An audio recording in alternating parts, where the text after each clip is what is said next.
इमाम अब्दुल रहमान फरमाते ने मैं बड़ा शरारती हुंदा सा।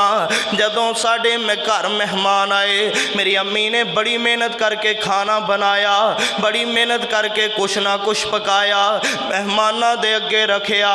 मेरे दिल अंदर शरारत आई, मैं बजरी ते मिट्टी दा रुग भरिया उन्हां दे खाने विच सुटिया।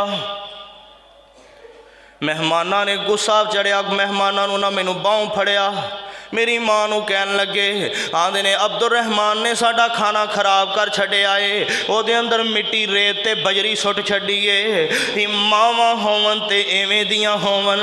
इमाम अब्दुल रहमान आंदे ने मेरी माँ ने मैनू बाहों फड़ लिया है ते नाले आंदी अब्दुल रहमान माँ नू क्यों तंग करना पिया, होए अब्दुल रहमान माँ नू क्यों परेशान करना पिया है, होए अब्दुल रहमान क्यों अपनी माँ नू तंग कीता, इन्नी मेहनत नाल खाना बनाया सारे दा सारा खराब कर छड़े आई। अब्दुल रहमान जा मैं तेरी माँ तेनू गुस्से नाल बददुआ देनी, अल्लाह तेनू काबे दा इमाम बना देवे।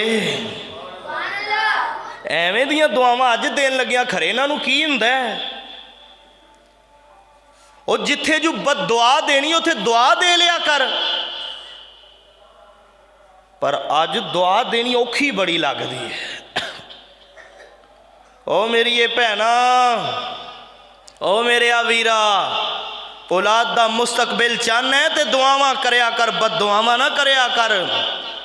फिर वो वेला भी आया, अब्दुल रहमान सुदैस इमामे काबा बन गया। बने ने कि कोई नहीं? माँ ने दुआ दी, बददुआ दी गुस्से नाल, ते माँ फिर वो वेला भी आया, माँ पिछे बैतुल्ला अंदर आई है, बेटे दे पिछे नमाज पढ़ी जमात दे नाल, नमाज तो फारग होई है, माँ ने सिर सैदे सुट दिता है, नाले रोई जाती है, नाले अल्लाह नाल गल्लां कर दिए, नाले रोई जाती है, नाले रब नाल गल्लां कर दिए। आंदी अल्लाह मैनू की पता सी मापियां दियां गुस्से वालियां भी एडी छेती सुन लैना है, अल्लाह मैनू की पता सी मापियां दियां गुस्से वालियां भी एडी छेती सुन लैना है।